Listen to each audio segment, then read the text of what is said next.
Île de Paix est une ONG belge installée au Burkina Faso depuis 1982. C'est en 2000 qu'elle a ouvert l'antenne régionale de Faran Gourma dans la région de l'Est. L'ONG intervient dans 2 communes de cette région. La commune de Diapangou et celle de Nyamba dans la province du Gourma. Dans la commune de Nyamba, l'intervention des îles de paix a effectivement commencé en 2002. Cette intervention a permis d'impulser des dynamiques locales de développement intégrées pour améliorer durablement les conditions de vie des populations à la base. Elle se fonde donc sur une approche participative dans laquelle les bénéficiaires occupent l'avant-plan.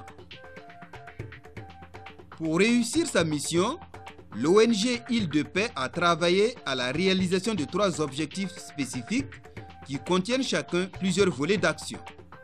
La lutte contre l'insécurité alimentaire, l'amélioration de l'accès des populations aux infrastructures sociales de base, l'appui à la réalisation de la bonne gouvernance locale. Objectif spécifique 1. La lutte contre l'insécurité alimentaire. Pour lutter efficacement contre l'insécurité alimentaire dans la commune de Nyamba, l'ONG Île de Paix a travaillé dans 3 volets essentiels et complémentaires.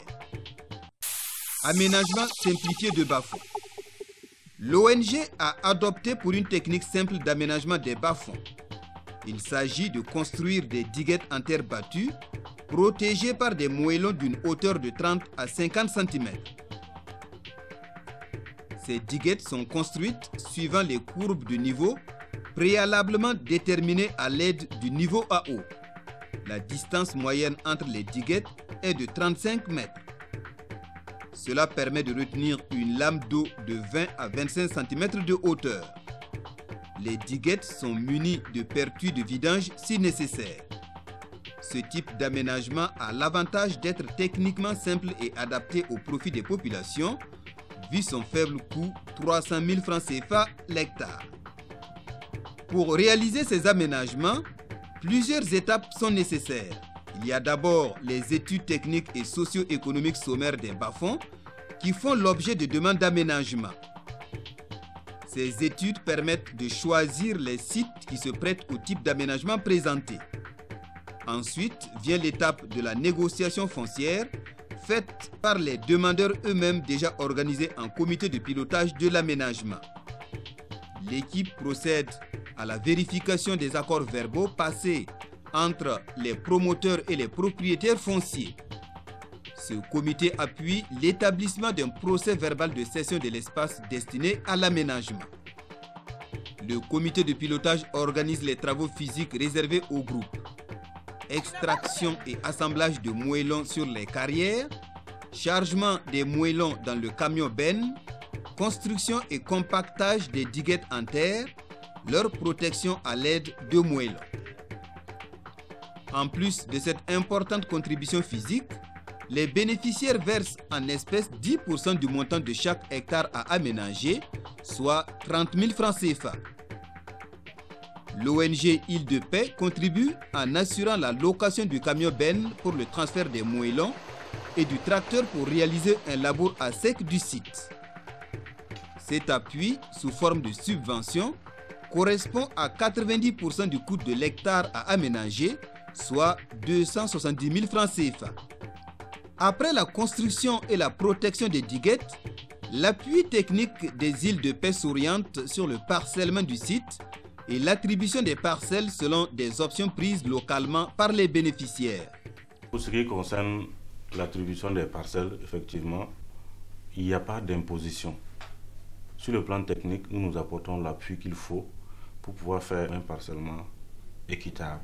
Des parcelles de 900 mètres carrés. Pour les questions d'attribution, on laisse les producteurs eux-mêmes définir leurs modalités. Étant donné qu'il y a un suivi qui est fait par rapport à la mobilisation en nature et que ça nécessite beaucoup de travail, les comités de pilotage tiennent des cahiers de pointage. Et souvent, les gens ont besoin quand même de laisser les plus grands travailleurs choisir leurs parcelles avant de donner les parcelles à d'autres personnes. Il y en a qui optent donc de faire une attribution à l'aléatoire. Il y a un troisième mode souvent que l'on croise, le regroupement par famille. On peut se retrouver sur le bas-fond avec 30 individus, mais qui proviennent seulement de 10 ou de 12 ménages. Voici les 3 figures que l'on rencontre souvent. Le souci vraiment, c'est de ne pas aller au-delà de ce que veulent les producteurs, étant donné que c'est un projet tout à fait participatif. Passé cette étape, l'équipe technique d'Île de Paix forme des exploitants à l'aménagement des parcelles individuelles en vue de préparer au mieux leur exploitation basée sur une bonne répartition de l'eau sur tous les compartiments. À l'issue de la préparation des parcelles, viennent l'appui technique et l'encadrement rapproché des exploitants pour la production du riz avec une forte implication du service technique de l'agriculture et de la sécurité alimentaire. Cet appui se base sur les formations techniques par la démonstration, les voyages d'échange intersites et sur d'autres communes et provinces voisines, le suivi accompagnement individualisé des exploitants pendant 2 campagnes et l'appui conseil à la structuration des bénéficiaires en groupement, puis union communale de riziculteurs. Tout l'appui d'Île de Paix se fait dans une optique favorisant l'essaimage de la technique, l'autonomisation des bénéficiaires et la durabilité de l'action dans son ensemble. Il faut dire que le riz, aujourd'hui, dans les ménages, est d'une importance en fait inestimable. Dans les ménages, aujourd'hui, effectivement, les gens n'achètent plus le riz. Ils n'achètent plus le riz sur le marché pour les consommations. Parce qu'avant, le riz, c'était une denrée rare, c'était un mets qui était consommé à l'occasion des fêtes. Aujourd'hui, dans les ménages de la commune de Yamba, il y a beaucoup de ménages qui exploitent les bas-fonds et qui se donnent le luxe de consommer au moins 3 fois le riz par semaine. Ça rentre en 3 lignes donc de l'amélioration de leur santé. En plus de cela, les gens avec les extensions se retrouvent avec de grandes quantités de riz, 10 sacs, souvent 15 sacs de riz paddy par campagne, ce qui leur permet donc de vendre une partie pour donc essayer de couvrir d'autres besoins qui sont liés donc aux charges de l'éducation, par exemple des enfants. Parce que comme autre élément donc d'impact, il faut dire qu'il y a eu une amélioration sensible aussi du niveau donc d'équipement des producteurs. Surtout souvent aussi à travers la vente donc du riz, les gens arrivent à s'acheter un minimum d'équipements comme les charrues, les dabas et autres choses. Même si ce n'est pas utilisé uniquement pour la production de riz, ça rentre donc dans l'amélioration globale donc du niveau d'équipement donc des producteurs. Il y a pour les jeunes mariés aussi ceux-là qui se basent sur la production de riz pour essayer d'améliorer ou de construire un nouveau bâtiment au niveau du village, dans la grande maison familiale. Donc ils se prennent un lopin de terre où ils construisent une case. D'autres utilisent l'argent du riz pour l'achat de moyens de déplacement. C'est vrai que le riz à lui seul ne suffit pas en une année pour acheter cet équipement-là, mais par rapport aux enquêtes qu'on a pu réaliser, effectivement, la part du riz donc, dans l'achat des équipements ou des moyens de déplacement est très très très importante.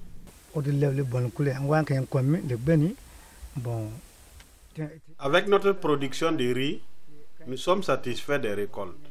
Après la vente d'une partie de la production, nous assurons la scolarité de nos enfants et nous achetons aussi des vélos.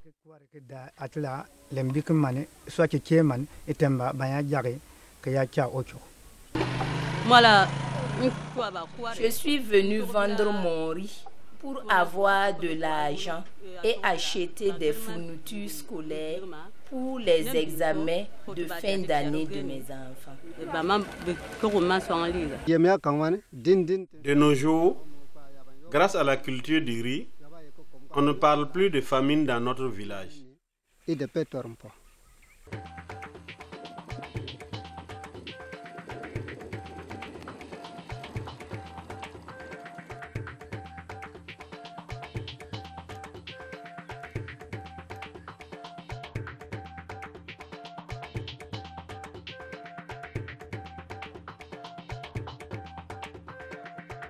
Au niveau de pratiquement tous les ménages qu'on a enquêtés, c'est qu'il y a un impact réel est bien visible en termes d'amélioration des conditions socio-économiques des ménages bénéficiaires. On a recensé de nombreux témoignages par rapport à l'accroissement des revenus des ménages, par rapport à la réduction des dépenses liées à l'achat des riz et par rapport même à l'enrichissement des régimes alimentaires des ménages avec l'intégration du riz dans les habitudes alimentaires. Le riz a beaucoup contribué à la construction des maisons, à l'achat des équipements et au niveau de certaines dépenses liées à la consommation, des dépenses de santé, etc. Il faut dire que l'intervention de l'ONG a été beaucoup saluée au niveau des acteurs, au niveau de la base.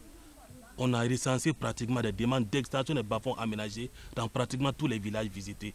Ce qui montre déjà que en tout cas, les gens sont satisfaits et ils n'attendent que ces actions qui ont été menées puissent être renforcées pour que l'impact puisse être beaucoup plus consolidé dans les futurs.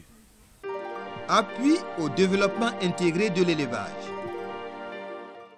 L'analyse situationnelle faite de façon participative par Île de Paix au début de l'intervention dégageait 3 pistes d'action ou résultats, à savoir l'amélioration de l'accès du bétail à l'eau, l'amélioration de la santé animale, de l'alimentation du bétail. C'est ainsi qu'entre 2003 et 2005, le volet accès du bétail à l'eau s'est concrétisé par la construction des barrages pastoraux de Bagou et Sougoudou. Aussi, des couloirs d'accès du bétail aux eaux des barrages ont été réalisés, ainsi que des puits pastoraux dans les villages à forte concentration du bétail. En plus de ces actions physiques, Île de Paix s'est penchée particulièrement sur la question de la gestion des barrages en proposant en complément des textes d'orientation relatifs à la gestion des plans d'eau. Un système de gestion participative et de proximité du barrage de Sougoudou qui pourrait faciliter la mise en place et l'opérationnalisation des comités locaux de l'eau CLE. Le Burkina, c'est un pays sahélien caractérisé par une géométrie mal répartie dans le temps et dans l'espace, ce qui a entraîné nos gouvernements à consacrer beaucoup de moyens dans la réalisation des retenues d'eau à vocation agricole, pastorale, il y a la production de l'électricité.